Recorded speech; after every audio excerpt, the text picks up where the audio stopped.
निघाला विषय? असं का विषय निघाला?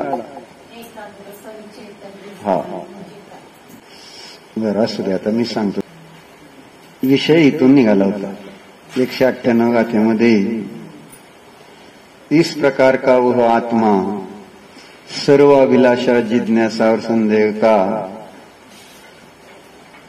असंभव होने पर भी अपूर्व और अनाकुलत्व लक्षण परम सौख्य का ध्यान करता है। अर्थात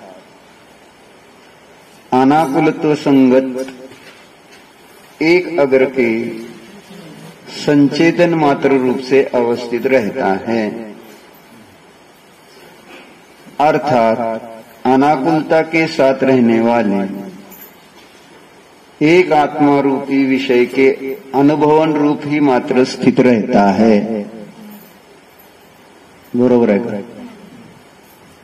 परत एकदा. अनाकुलत्व संगत एक अग्र के संचेतन मात्र रूप से अवस्थित रहता है। अनाकुलत्व संगत तुझा आहे बघ की मग उरक लवकर, नाहीतर मग बंद जर करू नये, नाहीतर काय तुला विकल्प असला तर बघ.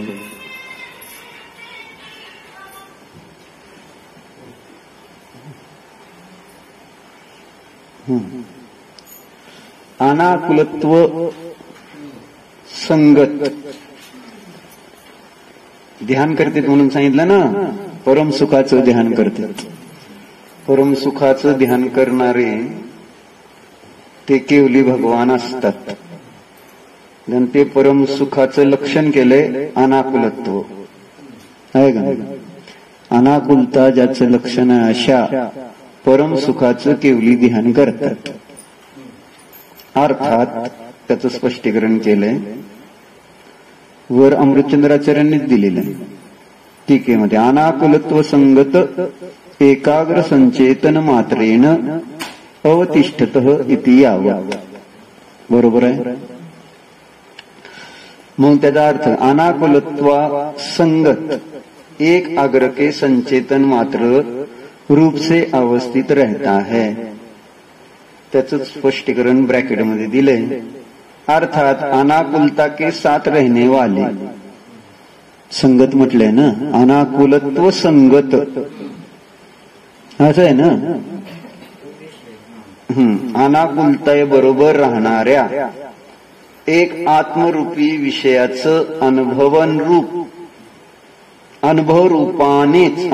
रूपानेच ते स्थित राहता काय. आणि अशा रूपाने स्थित राहणारे ते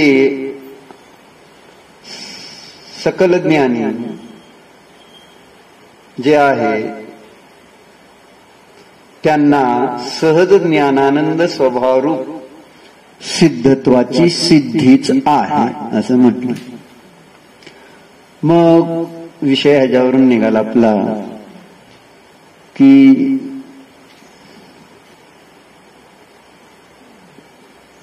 केवली आता काय होते?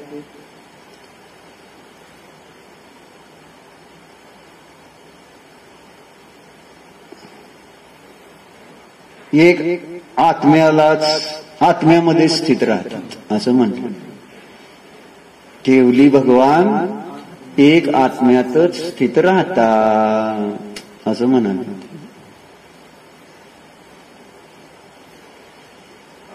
आणि ध्यान त्यालाच म्हणतात ना.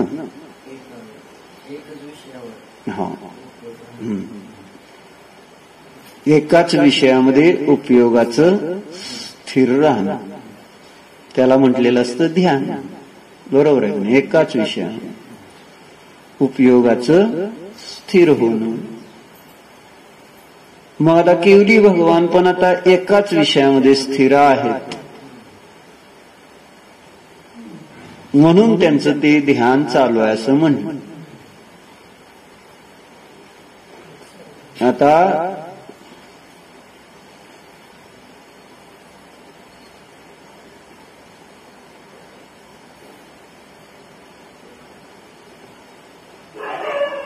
त्यांचा विषय अन्य पदार्थ राहिलेला नाही. मग असं म्हणल्यावर केवली भगवान तर आपण म्हणतो सगळ्याला जाणणारे. ज्ञानावरण कर्माचा अभाव झाल्यानंतर त्यांच्या ज्ञानामध्ये सगळे पदार्थ जाणले जातात. बरोबर आहे. मग सर्व पदार्थांना ते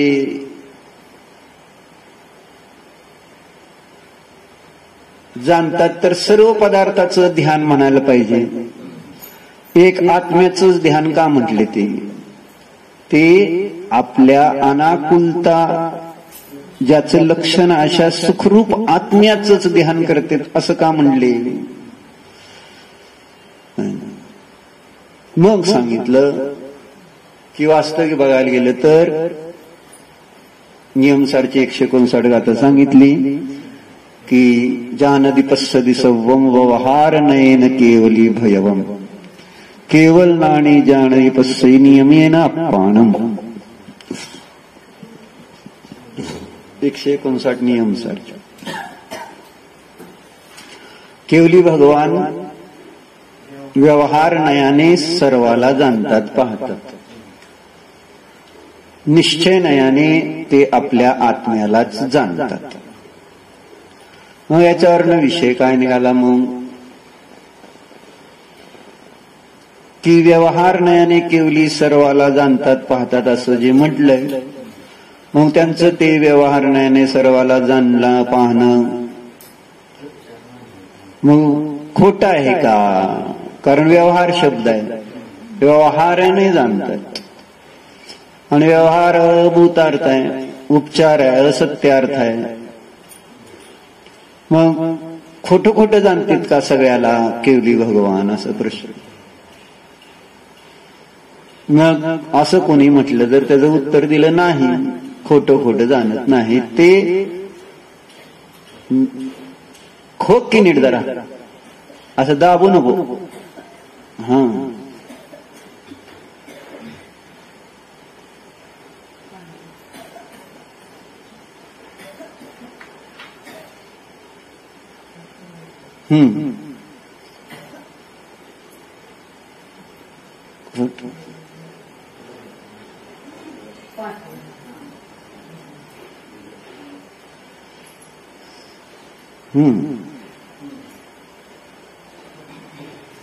खोटं खोटं जाणतात काय असा प्रश्न. मग तर खोटं खोटं जाणत नाही, ते सगळ्या पदार्थांना खरंच जाणतात.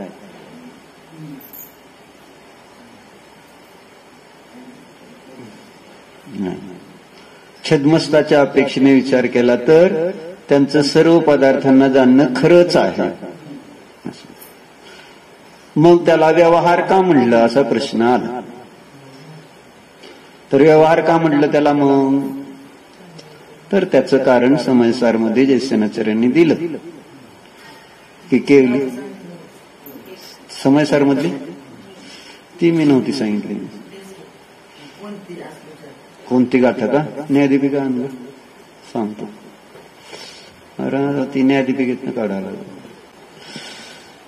तर गाथा नंबर आहे 356 to 365 अमृतचंद्राचार्यांच्या अपेक्षे 356 ते 365. तात्पर्यवृत्ती टीकेच्या अपेक्षेने 385 ते 394. बरोबर आहे. 3 समयसार गाथा आणि प्रवचन सारची 37 नंबर गाथा. प्रवचन सारच्या 37 नंबर गाथेमध्ये पण ही चर्चा आली जयसेनाचार्यांच्या टीकेमध्ये. वाचू का? वाचू का? झाले का? नंबर लिहून झाले का? विचारले नंबर महत्वले आहे. प्रवचन सार गाथा नंबर 37 की श्री जयसेनाचार्य रचित तात्पर्यवृत्ती टीका. न्यायदीपिकेमध्ये पान नंबर जुन्या एडिशन मधला आहे ते 139 आहे. ते पण लक्षात राहू द्या. 139 आहे. न्यायदीपिकेतलं हे जे एडिशन आहे ना, किती सालचं आहे? 2000चा आहे बहुधा, 2000 सालचा असेल. तर ह्या एडिशन मध्ये 139 नंबर पान, द्वितीय आवृत्ती एप्रिल 2000. द्वितीय आवृत्ती न्यायदीपिकेच्या द्वितीय आवृत्तीमध्ये 139 पानावर आहे. बरोबर? वाचू का? लिहा नाही तर वाचतो. वाचू का? आता यथायम केवली भगवान परद्रव्य पर्यायान परिच्छित्ति मात्रेन जानाति न च तन्मयत्वेन निश्चयेन तु केवल ज्ञानादि गुणाधारभूतम स्वकीय सिद्ध पर्यायमेव स्वसंवित्ति आकारेण तन्मय भूत्वा परिच्छिन्नति जानाति. तथा आसन्न भव्य जीवेन अपि निज शुद्धात्मा. बरोबर, जयसेनाचार्यांचीच टीका चालली. प्रवचन सरचे 37 गाथा. निज शुद्धात्म सम्यक श्रद्धान ज्ञान अनुष्ठान रूप निश्चय रत्नत्रय पर्याय एव स्वसंवित्ति आकारेण तन्मय भूत्वा जानाति. ठीक आहे? अर्थ नाही का त्याच्यात? जैसे यह केवली भगवान परद्रव्य पर्यायों को परिच्छित्ति मात्र से जानते हैं और परद्रव्य पर्यायों को तन्मयपने से जानते नहीं, लेकिन निश्चय से केवल ज्ञानादि गुणाधारभूत स्वकीय सिद्ध पर्याय को ही स्वसंवित्ति आकार से तन्मय होकर जानते हैं, उसी तरह आसन्न भव्य जीव अर्थात अवृत्ति सम्यक्त्वी या द्वेषवृत्ति सम्यक्त्वी या महावृत्ति सम्यक्त्वी जीव भी निज ध्रुव शुद्धात्म सम्यक श्रद्धा ज्ञान अनुष्ठान रूप निश्चय रत्नत्रय पर्याय में ही स्वसंवित्ति आकार से तन्मय होकर जानता है.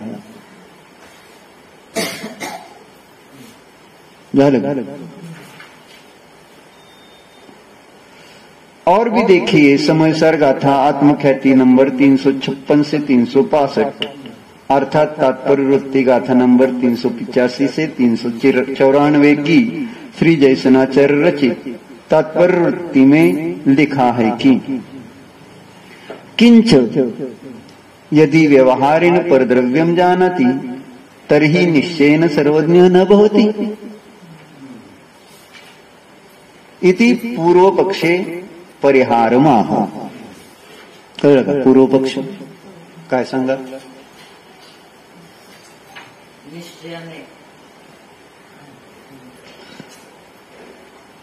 किंच यदि व्यवहारेण परद्रव्यम जानाति तर्हि निश्चयेन सर्वज्ञ न भवति.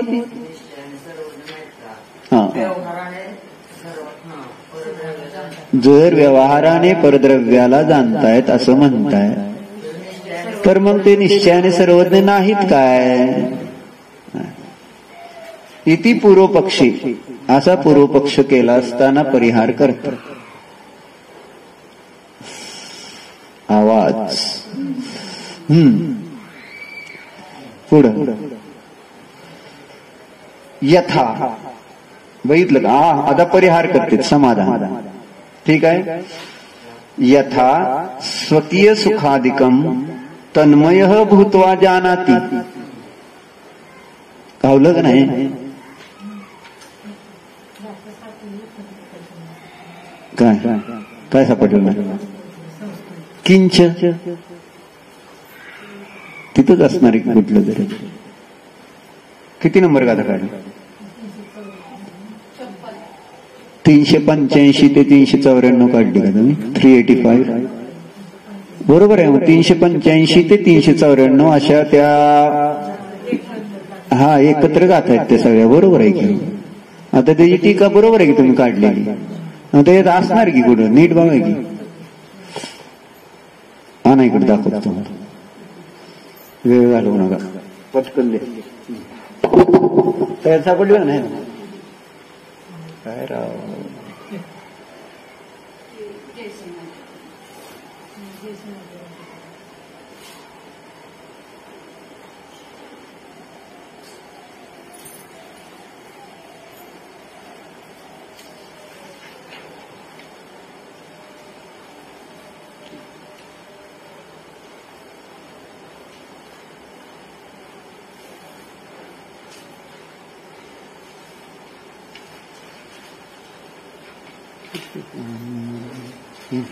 मोठी टीका आहे हो.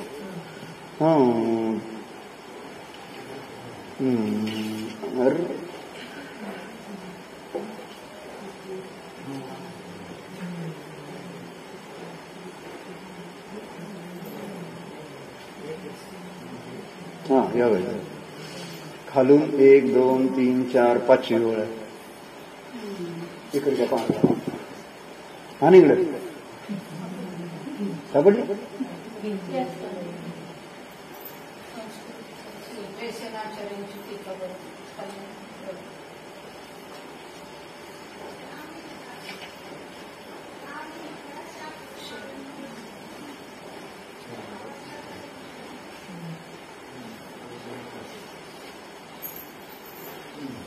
हम्म 446 वाहणार दुसरी वेळ आहे असं. किंच यदि व्यवहारेण परद्रव्यम जानाति तर्हि निश्चयेन सर्वज्ञ न भवति इति पूर्व पक्षी परिहारमा. ठीक आहे. यथा स्वकीय सुखादिकम तन्मय भूत्वा जानाति तथा बहिर्द्रव्यम न जानाति तेन कारणेन व्यवहार.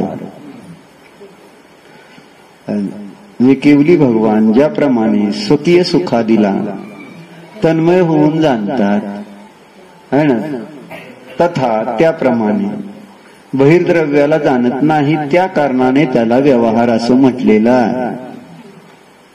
यदि पुनः परकीय सुखादिकम आत्मसुखादिवत तन्मय भूत्वा जानाति तर्हि यथा स्वकीय सुखादि संवेदने सुखी भवति तथा परकीय सुख दुःख संवेदन काले सुखी दुःखी च प्राप्नोति न च तथा.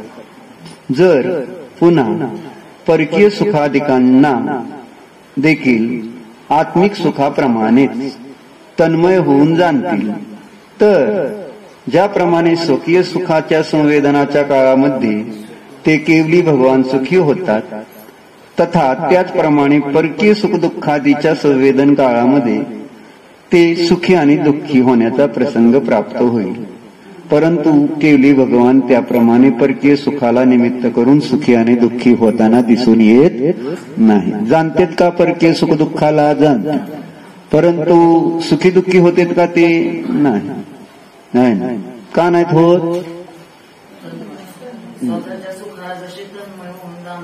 तिथं फरक आहे असं त्याचा अर्थ असं झाला. कसं काय फरक आहे? ती सगळे एकसारखंच जाणणं पाहिजे का नाही? असं तिथं काय नसतं. उपयोग स्वतःमध्ये परामध्ये असं काय असतं का? सांगाय ना. तसं नसतं. सर्वज्ञ झाल्यानंतर उपयोग असे 2 नसते. तिथं एकच उपयोग असतो सामान्य. सर्वाला सगळ्या समान रूपाने जाणतात ते. इथं छद्मस्थ अवस्थेमध्ये तशा प्रकारे उपयोग असा वेगवेगळा होतो. एकदा क्षयक्षम संपला, केवळ ज्ञान झाल्यावर असं काय 2 राहतात.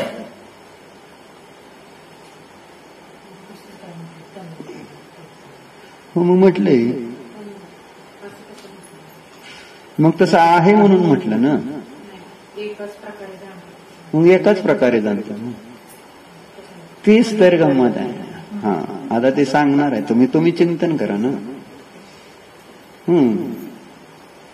कस काय म्हणजे तन्मयता असते तर ते हा, हे तर त्यांनी त्याचा तर्क दिलेला आहे. हा, आणि एक वस्तूची व्यवस्थेनुसार वस्तू व्यवस्था कशी आहे, अनेकांत स्वद्रव्य रूपाने असते, परद्रव्य रूपाने नसते. परद्रव्य रूपाने जी नसते त्या अपेक्षेने ते तन्मय नाही असं आपण घटवायचं. बरोबर आहे. म्हणजे ते ऍक्च्युली जाणते तर स्वतःमध्ये स्वतःलाच जाणते, त्यांच्या ज्ञानामध्ये ते झळकलेलं आहे आरशाप्रमाणे. आरशाला काय फरक पडत नाही, काय झळकते आणि काय नाही. तसं ते पदार्थ त्यांच्या ज्ञानाच्या स्वच्छतेमुळे त्यांनी आपल्या आत्म्यामध्ये राहूनच ते स्वच्छत्व रूप ज्ञान प्रगट केलेलं आहे. ते त्यांच्या स्वचतुष्टयाच्या मर्यादेमध्येच आहे. ते स्वचतुष्टयाच्या मर्यादेच्या बाहेर गेलेत का? स्वद्रव्य, स्वक्षेत्र, स्वकाल आणि स्वभाव सर्वज्ञ झाले म्हणून तिथं स्वचतुष्टयाची मर्यादेचं उल्लंघन झालेलं नाही. बरोबर. म्हणजे अनेकांतात्मक जी वस्तू आहे, तर अनेकांतात्मक वस्तूच्या अपेक्षेने विचार केला तरी तन्मयता नाहीये असं मला म्हणायचं. एक दुसरं एक वस्तूच्या अपेक्षेने आहे का नाही हे सांगा. काय ज्ञानाच्या अपेक्षेने? हा, मग बरोबर आहे. बरोबर बरोबर. काय फराळ जाणताना बरोबर आहे. मग त्याच नाव ज्ञेयार्थ परिणाम म्हणून आपण तीच चर्चा 52 गाथेवर बघत होतो प्रवचनसारखी, म्हणून ही लिंक लावायची होती तुम्हाला. आणि 52 गाथेवरनं आपण आलो होतो परत 42 गाथेवर.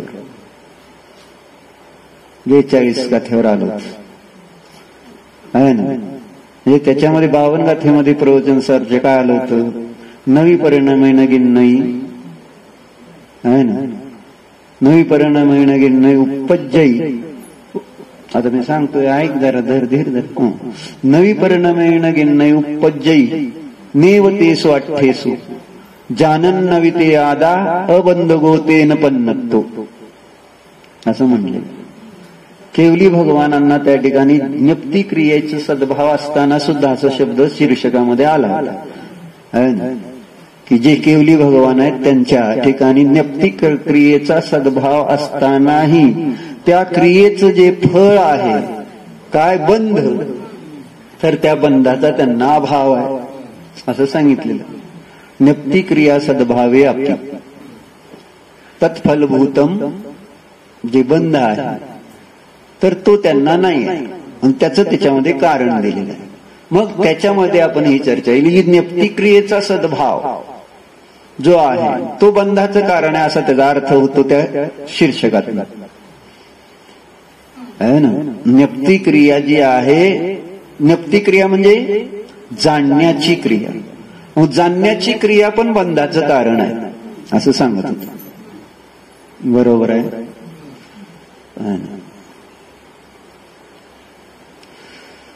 मग जाणण्याची क्रिया पण बंधाचं कारण आहे म्हटल्यानंतर मोहच फक्त बंधाचं कारण नाही, तर जाणण्याची क्रिया पण बंधाचं कारण असं सांगायचं. हे त्या दिवशी सांगितलं. आणि मग प्रवचन समयसारच्या गाथा तुम्हाला सांगितल्या होत्या का ना. 172-73 गाथा सांगितल्या होत्या तुम्हाला समयसारच्या. बरोबर. आणि मग त्याच्यामध्ये जम्मादु जहन्नादो नानगुणादो पुनो विपरिणवदी अन्नत्तम नानगुणो तेन दुबंधगो तिपन्नत्तो असं म्हटलेलं. ज्यामुळं त्या ठिकाणी जगन्य रूपाने जे ज्ञानाचं परिणमन आहे, तर ते जगन्य ज्ञानाचं परिणमन जे आहे ते त्या जीवाला बंधाचं कारण आहे. जगन्य परिणमन आपण 3 प्रकारे बघितलं होतं ज्ञानाचं. 1 ते 3 गुणस्थान, 1 ते 10 गुणस्थान, 1 ते 12 गुणस्थान. हे सगळं जगन्य. जगन्य का आहे ना, तर एक मिथ्यात्वाच्या सद्भावात, एक मोहाच्या सद्भावात आणि एक ज्ञानावरण कर्माच्या सद्भावात, असे 3 कारण आहे ना. म्हणजे हे 3 कारणामुळे ते जगन्यता आहे ज्ञानाची. त्यातली समयसारमध्ये जेव्हा जगन्यता घेतली जाते ती 1 ते 3 गुणस्थानाच्या मुख्यतेने घेतली जाते. त्याच्या पुढचं जे परिणमन आहे ते जगन्य परिणमन नाही. म्हणजे मिथ्यात्व सहित जे परिणमन ज्ञानाचं आहे तेच बंधाचं कारण आहे. मिथ्यात्व रहित जे परिणमन आहे ज्ञानाचं ते बंधाचं कारण नाही. म्हणून आपण त्यावेळेस बघितलं की बंध कशामुळे, ज्ञानाने बंध कसा काय होतो, तर आपण पाहिलं होतं की भावेंद्रियानं जे परिणमन होतं तेच बंधाचं कारण आहे ज्ञानावरणाचे. कारण ज्ञानावरणाचं भावकर्म आहे. 8 द्रव्यकर्म आहेत तर 8 भावकर्म आहेत. इथून आपली ही चर्चा निघाली होती. आणि द्रव्यकर्म आहेत म्हटल्यावर भावकर्म आहेत. पण त्या भावकर्माला फक्त मोहनीयालाच भावकर्म रूपाने पाहिलं जातं. बाकीची 7 कर्म आहेत त्यांचं भावकर्म मानलं जातं. जेव्हा की प्रत्येक कर्म जर सेपरेट आहेत आणि त्या सेपरेट असतील तर त्या कर्माची कारण पण सेपरेट सांगितलेली आहेत. कारण कार्य संबंध वेगवेगळा लावलेला आहे. ज्ञानावरण आणि दर्शनावरण कर्माची बंधाची कारण वेगळी अशी सूत्रच दिलेली आहेत तत्वार सूत्रामध्ये. त्यावरून पण समजतं की एक मात्र मोह सगळ्या कर्माचा बांधतो असं एक सामान्य कथन असतं. अनेक ठिकाणी कर्मकांडमध्ये पण ती चर्चा आली असताना त्यांना पण त्यावेळेस दाखवून दिलं होतं की स्वस कर्म प्रकृतीला बांधणार स्वस कारणच आहे. ज्ञानावरणानं बांधणार तर ज्ञानच बांधणार, मोह नाही बांधणार. ज्ञानावरण कर्म प्रकृती ज्ञानानेच बांधली जाईल असं. आणि तशा प्रकारचा तो त्या परिणामामध्ये एक भाव आहे.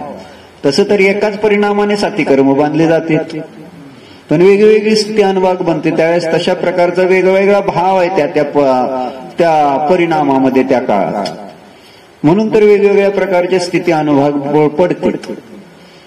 आपल्याला सामान्य कळणार, आपल्याला सांगितलं 7 कर्माचा बंध होणार. ज्यावेळेस आपण कोणताही एक भाव करणार तर 7 कर्म बांधले जाणार त्यावेळेस. असं नाही. आणि आयु कर्म असेल तर 8 कर्म असं.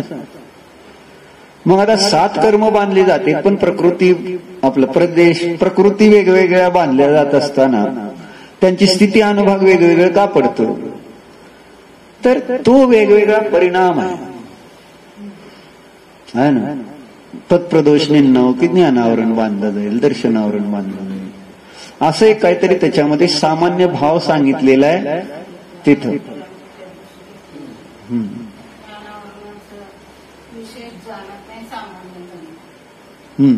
काय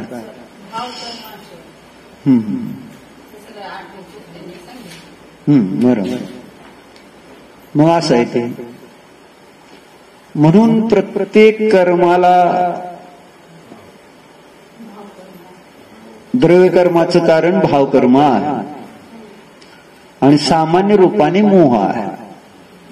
सगळ्या कर्माच्या बंधामध्ये किंवा बंधाचा मुख्य अधिकारी मोह सांगितलेला आहे.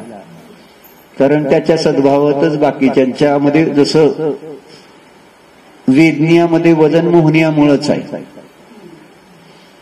वेदनीय अघाती आहे परंतु त्याला ज्ञानावरून दर्शनावरून वेदनीय आधी घेतलं आणि मग मोहनीय असे घेतला क्रम.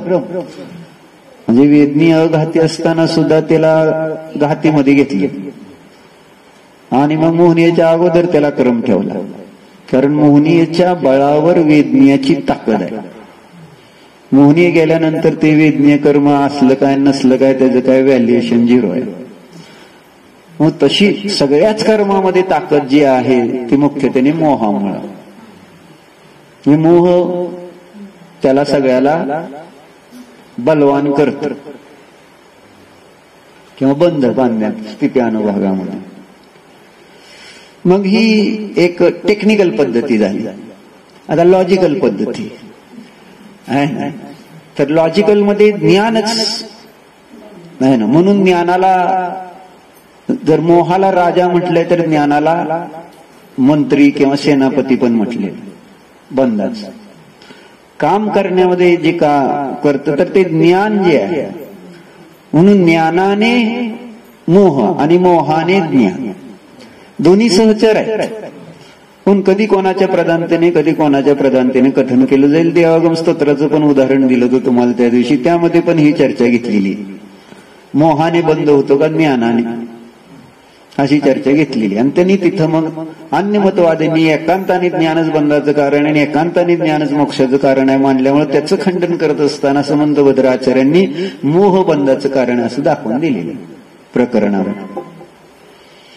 याचा अर्थ तिथं आहे ना, तिथं ते अन्यमतवादी ज्ञानच फक्त मानतात, मोह मानतच नाहीत. त्या हेतून तिथं त्या मोहाच्या सद्भावाचं त्या ठिकाणी महत्व दाखवलं. नुसतं ज्ञानाने बंध मोक्ष होत नसतं. जेव्हा की इथं समयसारमध्ये जर वाचलं 151 गाथेमध्ये, तर ज्ञानच मोक्षाचं कारण असं सांगितलेलं, आणि अनेक ठिकाणी ज्ञानच बंधाचं कारण असंही सांगितलं. प्रकरण जे चाललेलं आहे आणि समजून घेण्यासाठी, सांगण्यासाठी, सरळतेने समजण्यासाठी इथं अनेकांत असतो. अर्पित अनर्पित सिद्धी एक प्रकरण मुख्य केलं असलं तर दुसरं गौण असतं, आणि प्रयोजनाकडे नेण्यासाठी सगळे कथन समजून घ्यायचे असतात. त्यामुळं असं काय म्हणायचं कारण नाही की असं कसं असं तसं कसं आहे ना.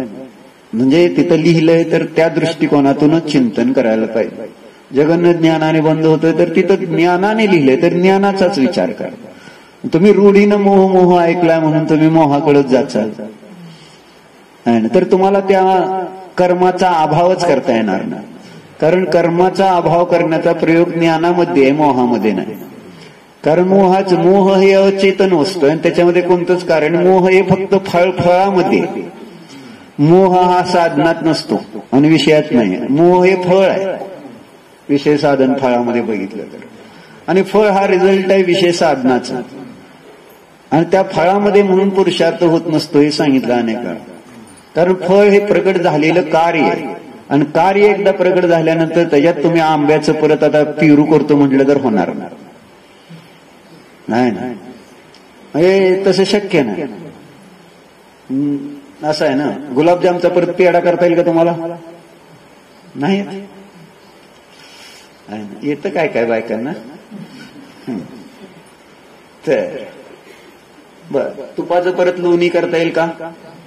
ताक दही काय तर तुपाचं लोणी करता येतं.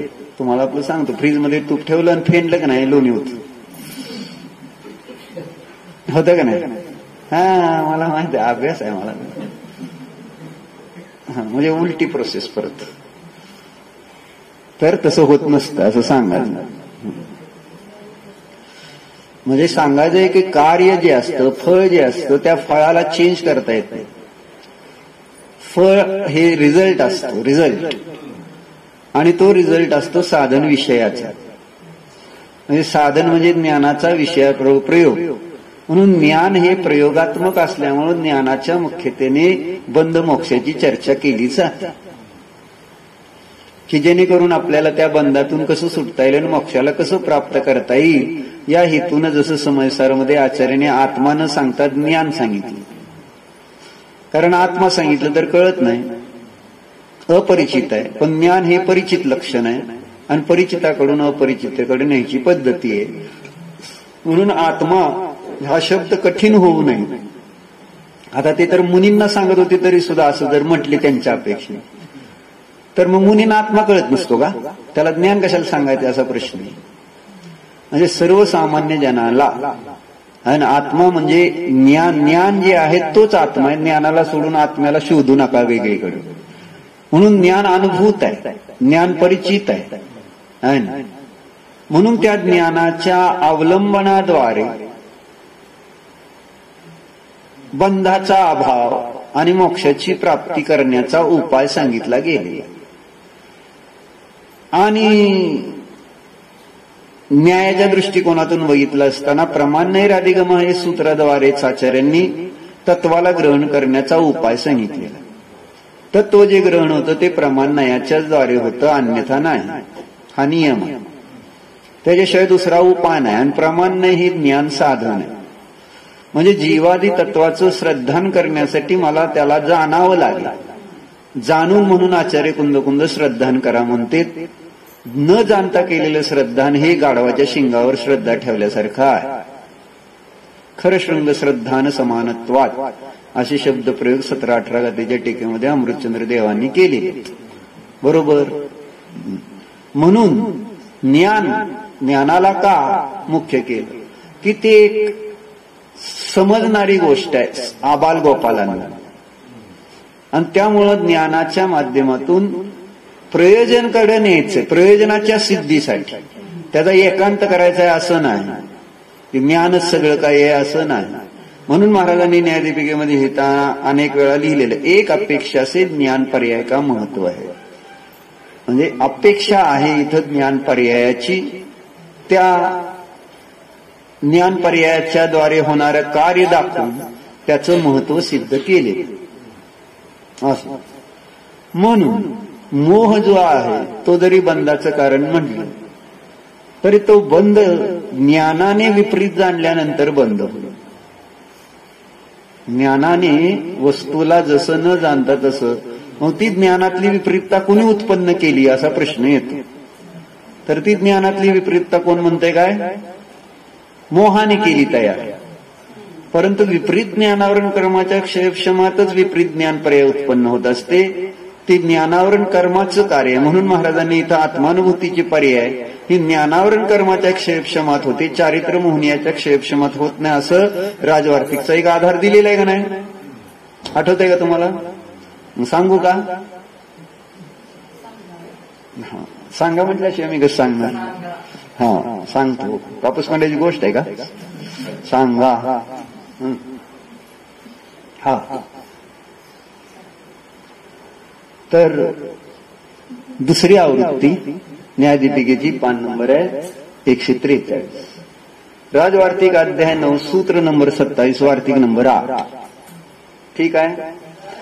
तथा दिद्यासोहो अपि आत्मनः ज्ञानावरण वीर्यांत्राय क्षयक्षम विशेष तंत्रत्वात् ध्यान परिणामस्य युज्यते कर्तृत्वम. कळलं? परत एकदा. तथा दिध्यासोहो, दिध्यासो तर कळते का नाही? ध्यानाचा इच्छुक, जिज्ञासा, आणि ज्याला आत्म्याचं ध्यान करायचंय असा तो, त्याला दिध्यासू म्हणायचं. तथा दिध्यासोहो अपि, जिज्ञासा असणारा आत्मा जो आहे तो देखील आत्मनः ज्ञानावरण वीर्यांत्राय क्षयक्षम विशेष तंत्रत्वा, ज्ञानावरण आणि वीर्यांत्राय कर्माच्या क्षयक्षमाचं विशेष आहे ना परिणमन असताना ध्यान परिणामस्य युज्यते कर्तृत्वम, ध्यानाच्या परिणामामध्ये त्याचं कर्तापणा, म्हणजे ज्ञानावरण आणि वीर्यांत्राय कर्माचा क्षयक्षम करता आणि ध्यान त्याचं कार्य, असा कर्ता कर्म संबंध जर लावायचा झाला तर निमित्त नैमित्तिक संबंध नाही. कळलं का? आता अर्थ वाचतो. तथा ध्यान शब्द की कर्तृ साधन उत्पत्ति, ध्यान शब्दाची कर्तृ साधन उत्पत्ति इस प्रकार है कि दिध्यासु अर्थात ध्यान का इच्छुक आत्मा के भी ज्ञानावरण वीर्यांत्राय क्षयक्षम पर्याय तंत्रपना से ध्यान परिणाम में कर्तृत्व साधन रूप शब्द उत्पत्ति योजते हैं. यहाँ ज्ञानावरण के क्षयक्षम से ऐसे शब्द है, अर्थात ज्ञानावरण कर्म के क्षयक्षम से ज्ञान पर्याय होती है.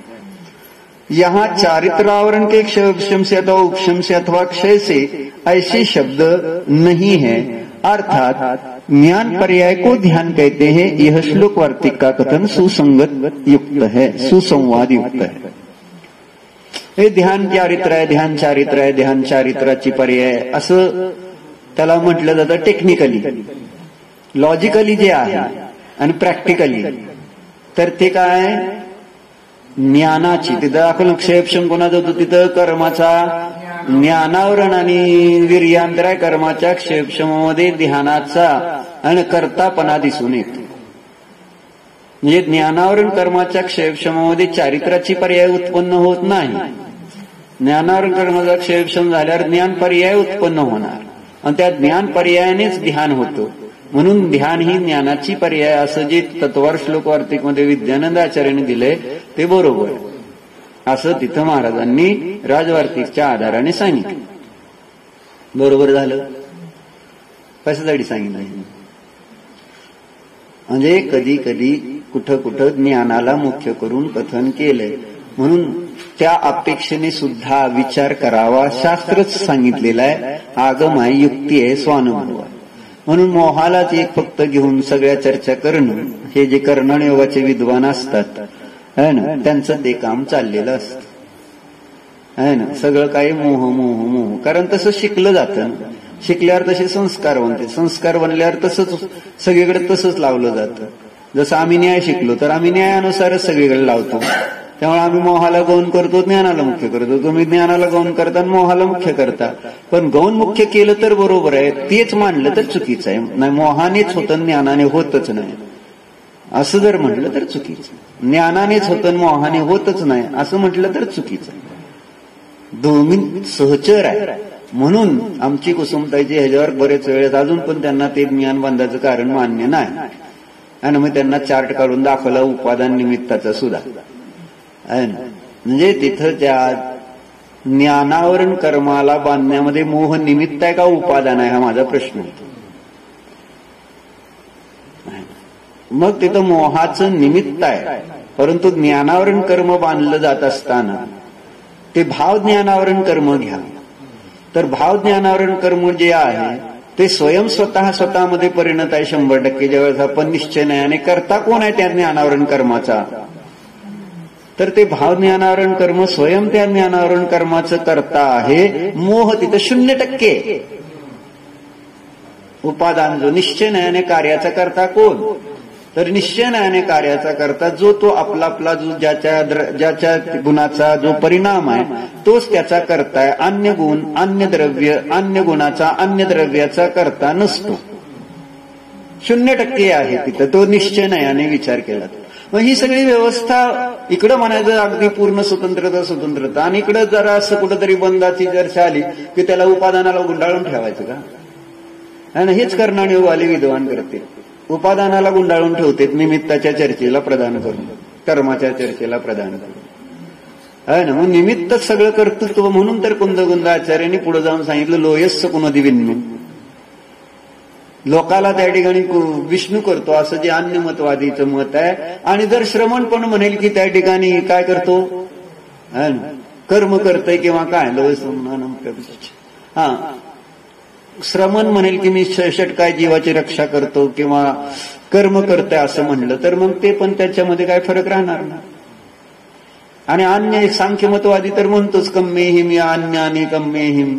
आणि कर्मानेच ज्ञानी होतो, कर्मानेच अज्ञानी होते, कर्मानेच झोपतो, कर्मानेच उठतो, कर्मानेच सुखी होतो, कर्मानेच दुःखी होतो, कर्मानेच मिथ्या दृष्टी होतो, कर्मानेच सम्यक दृष्टी होतो, कर्मानेच 3 लोकांमध्ये फिरतो. असं ते कर्माकडे सगळं करतो तो एकांताने दिलेलं. मग त्या सांख्यमतामध्ये प्रवेश होईल. प्रकृती पुरुष जो आत्मा, पुरुष आत्मा आहे तो करताय आणि कर्म सगळा करताय असा अर्थ होईल, जेव्हा की असं नाही. म्हणून आहे निमित्त नैमित्तिक संबंध सांगताना तिथं त्या दृष्टीनं कथन करणं बरोबर. पण आगम आणि अध्यात्माचा मेळ बसवायला पाहिजे. आगमच सर्व काही व्यवहार रत्नत्रयाचं म्हणून तर एकांत होतोय. निश्चय रत्नत्रय व्यवहार रत्नत्रयवाल्यांना स्वीकारणार एकांताने नसतंच. फक्त व्यवहार रत्नत्रयच असतं 13-14 गुणस्थानाच्या अंतापर्यंत. 14 गुणस्थानाच्या अंतीच निश्चय रत्नत्रय होत. बाकी सगळं व्यवहारच एकांताने. पण त्या व्यवहारामध्ये पण निश्चय कसा आहे आणि व्यवहार जो इथं सांगितला तो रत्नत्रय षडजीव कार्यांची रक्षा, जीवादी तत्वाचं श्रद्धान आणि आचारांगाचं ज्ञान वगैरे हे याला जे व्यवहार सम्यक दर्शन ज्ञान चारित्र म्हटलंय ती विवक्षा. आणि निश्चय सम्यक दर्शन जेव्हा अवृत्तीला पण होईल तर त्या अवृत्तीचं निश्चय सम्यक दर्शन म्हणजे आत्म्याचं श्रद्धा ज्ञान आणि चारित्र अवृत्तीला पण होतं. आत्मश्रद्धा ज्ञान चारित्र व्हायला काय अवृत्तीला अडचण आहे नाही. आत्म्याचं फक्त श्रद्धा नव्हतं पण ज्ञान चारित्र होत नाही असं त्यांचं म्हणणं. आत्मश्रद्धान करू शकतो अवृत्ती पण ज्ञान चारित्र करू शकत नाही. ज्ञानाशिवाय श्रद्धान कसं करतो असा प्रश्न येतो परत. आणि कधी कधी अवृत्तीला ज्ञान आहे श्रद्धा नाही चारित्र नाहीच असं म्हटलं जातं. कारण चारित्राला सर्वथा संयम रूप मानलेलं आहे. चारित्र लक्षण दिले बघा. चारित्र म्हणजे संयम, चारित्र म्हणजे सामायिक उपस्थापना आहे ना. ह्याला चारित्राचे भेद मानले. अशा प्रकारे चारित्राला संयमामध्ये नेलं. मग कुंदकुंदाचार्यांचं चारित्राचं जे लक्षण आहे किंवा अमृतचंद्राचार्यांचं जे चारित्राचं लक्षण आहे स्वरूपे चरणम चारित्रम ते गुंडाळून टाकलं. मग अध्यात्म भाषेत चारित्राचं लक्षण आहे, आगम भाषेने चारित्राचं लक्षण आहे. आगम भाषाच प्रदान केली तर मग तिथं चारित्राचं आहे ना अभाव करून टाकला जातो. मग मोक्ष मार्ग जो आहे तो खंडित म्हणजे 2 मोक्ष मार्ग होतो. असं जसं श्वेतांबर म्हणते तसं होतं. आणि मग आगम भाषा कर्णाणी योग कर्माच्या प्रकृतीला अनुसरून वगैरे कथन करत असताना म्हटलं जातं. परंतु लॉजिकली बघितलं, हे टेक्निकली बरोबर, लॉजिकली बघितलं तर जे स्वरूपानुसार परिणती आहे ज्ञानाची आणि श्रद्धेची तेच चारित्र, असं चारित्र पाहुडमध्ये आचार्य कुंदकुंदांनी सांगितलेलं आहे. दर्शन ज्ञान रूपाची जी परिणती आहे तेच नाव चारित्र आहे. म्हणजे जर तुम्हाला उत्तरच काढायचं असेल व्यवस्थित शोधून आणि बघितलं तर सिद्धावस्थेमध्ये चारित्रच नसतं. सिद्ध झाल्यानंतर चारित्र असतं, सिद्धावस्थेमध्ये चारित्र नसतं.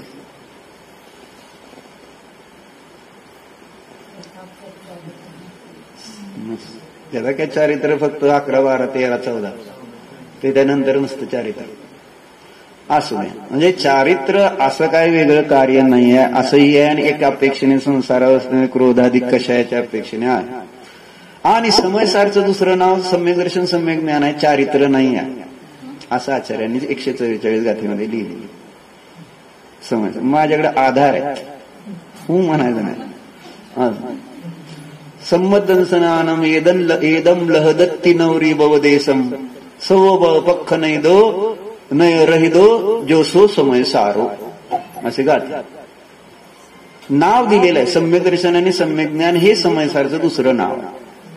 आणि त्याचं कारण त्यांनी टीकेमध्ये स्पष्ट केलेलं आहे की का त्याला सम्यक दर्शन आणि सम्यक ज्ञान म्हणायचं असं आहे.